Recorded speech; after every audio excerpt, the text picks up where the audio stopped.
I could be totally wrong. I don't know. I could be totally wrong, but in my own head, that is my reality. That is what I feel. You know what I'm saying? So I guess that was a bad example, but y'all know what I'm. That was a really bad example.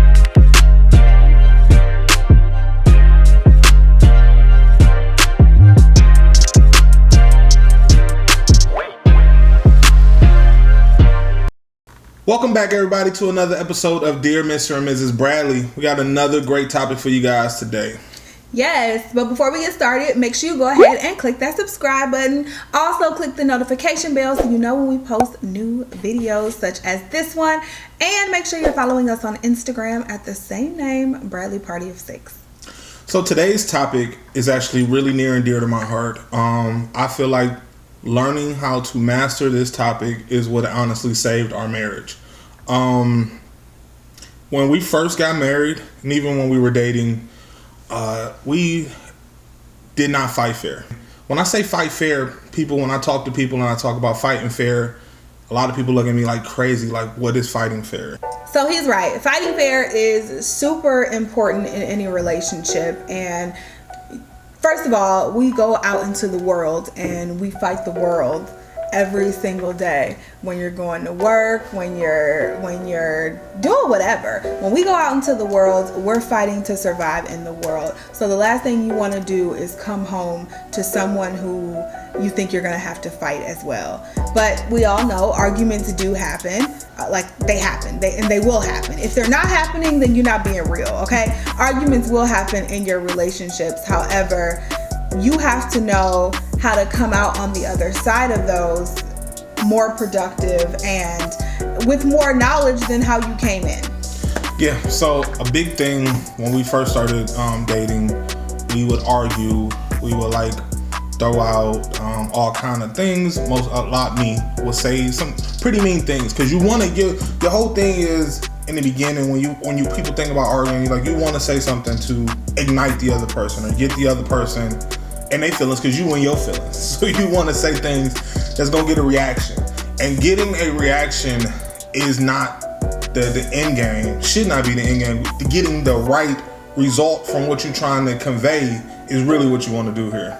So yeah, like he said, both of us, I think it was more so both of us. I think we would both say just some really terrible things. It wouldn't be along the lines of, I don't know, name calling or anything like that, but it would be more so just stuff that you know is going to get a rise out of the other person.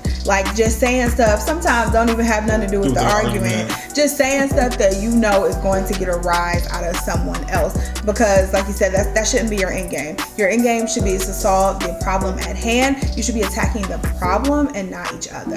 See, I think in the beginning, a lot of stuff, I keep saying in the beginning because we've been doing this for 12 years now. So it's been a long time. This journey has come a long way. But with us, you feel like people in general too, we harbor emotions because you don't want to speak on things and you don't want to bring topics up to somebody because maybe y'all good or maybe this ain't the appropriate time. And so what you do is you hold on to that stuff and then y'all get into it and now boom, it's all out on the table. You saying shit from 6-7 months ago that you wanted to bring up that ain't even got nothing to do with the topic at hand, and now it's well, how did we get here? I feel like you have to, I feel like one of the first things in fighting fair is learning how to address things when they come up instead of harboring them. It's big. And one of the things that we do to actually make sure that we're doing that is we have bi-weekly, we check in with each other all the time, but specifically we have bi-weekly, we call them Relationship 101 meetings. And tonight is actually a Relationship 101 session. And so every other Sunday we sit down with each other, and before we even start our Relationship 101 activity, the first thing we do is say, hey, let's check in. How were the last couple of weeks for you? Was there something that I could have been doing better? Was there something that maybe you thought you could improve on? Was there an issue that maybe you didn't bring up in the moment that you want to bring up now? So we go through all of these things bi-weekly just to make sure that we are still good. And like I said, we're checking in with each other all the time. So it's not just happening bi-weekly, but that bi-weekly time is specifically set aside to gauge the temperature of the other person. Yeah, because I think it's some things you have to speak on right there in the moment. Like, you did something to piss me off, I'm gonna let you know you just pissed me off. But maybe it was something like, on Tuesday, you said you was gonna do this. You didn't do this. I did it, but I want to let you know now, because this kind of that get it out on the table moment, that when you did that or you didn't do that, that pissed me off. And it pissed me off, like, I didn't have to address it right then, but I want to talk about it. And I think on top of that, you also have to know how to receive that information. So you can't be upset when somebody comes to you and say, hey, this didn't sit right with me. You have to know how to receive that information and really how to compromise with it. You have to do something with the information. You can't just say, oh, okay, that's how you felt, all right. Like, you have to do something with the information. I feel like the biggest takeaway I give people, or advice I give people when it comes to arguing and discussion points, is people listen to respond instead of listening to receive. If you just change out those two R's, I think you go a long way. Like, if your whole point of the conversation is to sit back and when she talks, I hear, I listen, and I may say okay, but I'm receiving that information. I'm like, okay, well, I'll show you that I heard you, because maybe she might speak on, hey, you didn't really do the laundry as much as you said you were gonna do it this week. So my next off day, I'm folding clothes and I'm doing this or I'm doing that, and I'm like, I receive that information instead of what people want to do as well. She say something like that, and I want to be like, well, you didn't do this. That's what people want to do when they argue. Oh my God. So we were watching Divorce Court yesterday, right? Y'all know I be loving my court shows. So we was watching Divorce Court yesterday. And this woman was like sitting here breaking down, talking about how they've had like 2 miscarriages, and she was like really breaking down, crying. And as she's telling her story, the husband, literally as she's talking and crying, he's like, but Judge, can I talk? But Judge, can I talk? Like, interrupting her. And the judge is like, this is the problem. Like, you're not even... She's literally sitting here breaking down, crying, and you trying to interrupt so you can get your point across.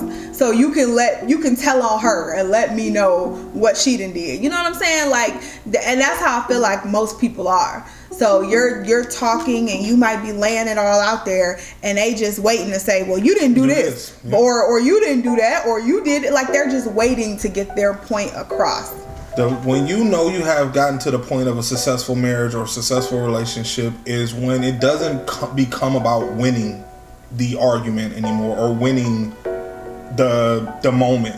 It becomes about understanding that person, what they're trying to get out and what they're trying to say to you, and trying to make the best of. Maybe you might not. That's not to say that everything that she brings me that I fully agree with. She might be like, hey, you didn't do this, and I might really in my mind I might respond with, well, I didn't do this. I did this and I did that, and maybe I had a rougher week. But that don't mean that I don't hear her. That's because I don't agree with her. But I don't mean that her feelings. Just because you don't feel the same way that person feels doesn't mean that person's feelings aren't real. We hear this all the time, but perception is reality. So if for some reason your spouse is not feeling whatever way they want to feel, that is their perception and that is their reality. And so if it is I don't know, like I could, if my perception is that, again, like it's cloudy outside and your perception is that it's sunny, I mean, I could be totally wrong. I don't know. I could be totally wrong, but in my own head, that is my reality. That is what I feel. You know what I'm saying? So I guess that was a bad example, but y'all know what I'm. That was a really bad example. But y'all know what I mean. I think a better analogy is something like, if I step outside, you know what the perfect thing is? Cold versus hot. Yeah, like if I step outside and I say, or we could not even step outside. This is real life. We'll be sitting in our bedroom and she'll be like, it is so hot in here. And I'd be like, it's perfect in here. That don't mean that it's, just because I feel like the room is perfect, doesn't mean that she doesn't feel like the room is hot. Yeah. So, and that's it with everything. So if you're having a disagreement and you're talking about something and one of you is over here and the other of you is over here, both of you are correct. You just have to find a way to bring it together in the middle. And you know what? If people like talk about compromise, like, oh, everyone's gonna be happy if we compromise. Sometimes you just let stuff go and give that one up. Yeah. Sometimes you just gotta give it up, okay? And sometimes we call it a compromise, but sometimes it ain't a compromise. Sometimes it's just this just ain't that important to me to argue about. You can have it. Yeah, that is dead on. That is dead on. We talked about this in another video before, where we talk about the 80-20 rule, and in a relationship it's never gonna be 100%. It's gonna be some battles that you just like, you know what, I'm not gonna win this battle. That's betimes funny thing enough. One of the things that we compromise on, that I have no fight back on, is for the most part I dominate the music. So when she wants to listen to something, you can have it, because I always listen to me. She never has any comments or any concerns with what I'm listening to. So when she wants to do that, who am I to say anything? And again, that's where sometimes it's just not worth the fight, and you have to get to that point. There are no room in your relationships for egos. Like that, pride, egos, none of that. There's no room in a marriage for that if you want that marriage to work. Yeah, fighting fair is probably the biggest advice I would give to any new or young couple. Like learning how to my tip is learning not to say things that you know is gonna get the person upset.